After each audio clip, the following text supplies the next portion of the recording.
has been a while since I did a reading update, and I had a little bit of time, so I figured I might as well go ahead and do a little bit of a reading update, let y'all know what I've been reading, what I've been up to. So since the last time we spoke, I have read quite a few things, a good mix of audiobooks and physical copies. I think the first thing that I read since the last reading update was Wellness by Nathan Hill.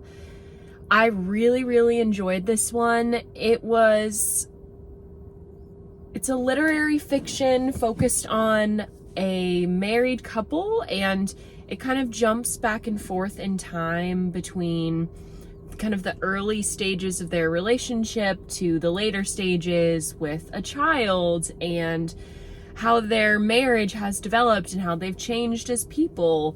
So it kind of bounces around, and it also bounces between their perspectives. And so there are differences in the writing style when it bounces between the two partners' perspectives, which I really appreciated. I think it's really cool when writers can do that effectively, and you can really feel that you're in a different perspective and you're hearing from a different person. And so one thing that really stood out to me is one of the people in the couple is a psychologist and has a very scientific mind. And so when she's talking about becoming a mother and the kind of anxiety and everything that goes along with that, she actually has citations throughout her narrative as she's talking about, I want to make sure my child's developing in this way, or this is a behavior that I'm noticing, or this is a behavior I'm noticing in myself. And she has citations throughout the chapter, and I just thought that was so unique, very cool. And I really ended up enjoying it. I felt like it was a little long. It's over 500 pages, I think. And I enjoyed it, but I did feel like maybe some of it could have been reduced just for me personally. But I really enjoyed it. I thought it was great. And I loved the ending. I thought that was really effective. So that was a physical read. And then for audiobooks, I was on a huge nonfiction kick, and right now I'm listening to fiction. So I read a couple nonfiction audiobooks, I think 3 since it's been a couple months since we did a reading update, so there's lots to cover. But I've really been getting into trees and tree identification and tree cycles and communication, and how time works for trees, because they move on such a different kind of scale of time than we do. And so the first one I read was The Secret Life of Trees, or The Hidden Life of Trees. I'll show a copy so I can make sure that I'm saying that right. And this is by a German forester who really talks about the way that trees communicate with each other, which I found so interesting. For example, if a particular tree is getting really eaten up by a particular bug or a rodent or something like that, it will send a signal on the air to other trees nearby to warn them, and so they can start producing a chemical which will make their leaves not taste as good or something like that. And this moves very slowly because obviously trees are on a different kind of time scale. They're working on hundreds and thousands of years rather than our scale. But it's just fascinating to me, and so I loved it, and that really kickstarted really becoming kind of tree crazy this year. So then after that, I read another tree book, How to Read a Tree, which is definitely a little bit less focused on the communication and time aspect and more focused on the like actual identification and how you can kind of tell the differences between the trees, what some of those differences are. I really liked that book. Was less focused on like, here are all the individual variations that you can look for, because there are endless deviations and ways of identifying trees. Oh, also you can see a bird. I parked under a tree and a bird just like absolutely demolished my window. So just like, don't pay attention to that. I really need to wipe that window. But that book was really focused on just paying attention and noticing small differences, and how that can gradually help you build skills in identifying different tree families and things like that. So like noticing when trees are starting to get buds versus when they're not, noticing which trees will hold on to leaves when it gets cold and which ones drop them, noticing when there's a bend in the trunk or there's a splitting, and because there's something that most likely happened at that time where it had to create the secondary trunk or big branch to try and stay alive. So I thought that was really impactful, just like how important it is to just spend time looking at trees and paying attention and noticing things. And I really, really like that emphasis on attention. And so it definitely is helping me in being able to identify like the differences between like an oak and an elm and pine versus spruce and stuff like that. But I think it was helpful also to hear that like, you don't have to just memorize all of these different small tree varieties. Like, that's not the most helpful thing for you to be doing, because it's endless. And so I think that that is really, really helpful from my perspective to like kind of take the pressure off of like, oh, I just want to be able to identify everything, which was my approach to birds. Birds and trees are definitely different. So I'm learning that and like giving myself grace and taking time with that. So the next physical book that I read was Tomorrow and Tomorrow and Tomorrow, Gabrielle Zevin, and I gave it 5 stars. I absolutely loved it.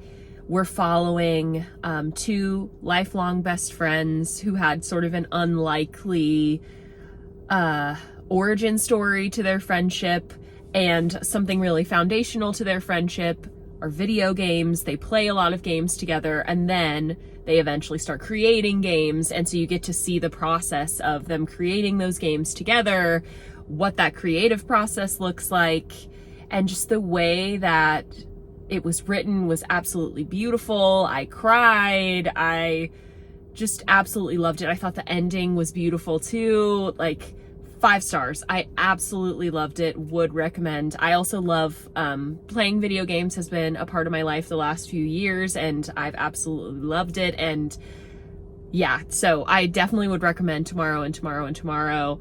I'm so glad I read it, especially if you enjoy video games and things like that. They use a lot of really cool metaphors. You get to hear all of these cool references. So definitely would recommend Tomorrow and Tomorrow and Tomorrow. Absolute 5 stars. I often don't rate books, as we know, but I will rate a book when it feels like very obvious what my rating would be. Like, I just know this is a 5 star. I know this is a 3 star, whatever. And so that one was 5 stars. Absolutely 5 stars. The next audiobook I listened to was A Philosophy of Walking, Frederick Go, something like that, French philosopher.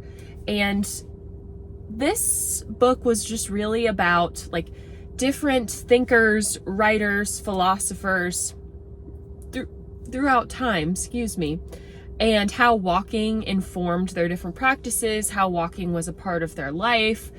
You talk about people like Thoreau, people like Nietzsche, people like Rimbaud, like lots of different thinkers and writers and philosophers, poets, all the things, and how walking was a part of their life, and also just thinking about the philosophy of walking, what it means as a philosophical exercise. And I enjoyed it. I think purely philosophical texts are not always my thing, and so I did really enjoy learning about the different thinkers and writers and how walking was a part of their life, and I love to walk, and so I definitely think like that was really interesting. But this is another one where I felt very strongly it was 3.5 for me. Like, it was okay, but it wasn't like top of the top. And so right now, my physical read, I do actually have with me. This is a reread, but this is a new translation for me. So this is the Iliad. So obviously, I've read the Iliad before. Homer, this is, you know, the story of the Trojan War, Achilles, Agamemnon, Helen, Patroclus, the very classic story. But this version is translated by Emily Wilson. So she's not the first female translator of the Iliad, I've learned. There was someone who did it before in 2013, I believe Charlotte something. Emily Wilson did this translation, and she was the first woman to do a translation of the Odyssey, which I also have. So I've been reading the Iliad. I'm like 300-ish pages in. It's so good. She wrote it in translated it in iambic pentameter, so it reads in a very smooth way. I could definitely see how it would be like very conducive to reading aloud, as these poems are really meant to be read. And I've just been loving it. I think I read her introduction and author's note or translator's note, and she just really wanted it to be approachable. She wanted to use language that made sense. She was really thinking critically about the way that she translates this pivotal work. And so I've been really enjoying it. I love all of the ancient Greek stuff, whether it's a play or a poem or whatever. And so I plan on reading the Odyssey too. I think I might take a break after the Iliad and read a couple shorter things in the meantime and then come back to the Odyssey. But I've been really enjoying that so far. And then audiobook wise, I just finished The Sun My Heart by Thich Nhat Hanh, a Buddhist monk. Writes a lot about mindfulness and meditation, and has had lots and lots of books, very large collection of his works. The Sun My Heart was written in 1988, I believe, but it was re-released in the 2020s, I think maybe 2024. And so I've been listening to that, and I really loved it. I appreciate that reminder of mindfulness and being very present in the moment, noticing things. This book is really also interested in the interconnectedness of all beings, of all things. And so I think that is something that really resonates with me and I find very powerful. So that I really, really enjoyed. I always enjoy his writing, and I think has just been a good reminder to me to find peace even when things are a little bit crazy and when I'm busy, and how can I pay attention and know where I'm at in that moment. And then now the audiobook that I'm listening to is actually Murder on the Orient Express, Agatha Christie. I do not read mystery novels often at all, but I was like, you know what? Let's give it a try. Let's see if that is really engaging. And honestly, it has been really engaging so far. They're in kind of the investigation stage where I'm at right now, where they're interviewing all the different people about the crime, and I'm really enjoying it. And this audiobook version, they do a lot of voice acting, and that's been really good. So I'm really, really enjoying it. I'll have to let y'all know. Maybe I'm about to go on an Agatha Christie kick, but I'm really enjoying it, and I think audiobook is a good format for that. So I'm super excited. I wanted to take a break from the nonfiction. But that's what I'm reading right now and what I've read since. Lots of different things going on, but it's been a good year of reading so far. I'm a little bit off my goal, like tracking for 50 books, but I'm confident we'll get back on it.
you.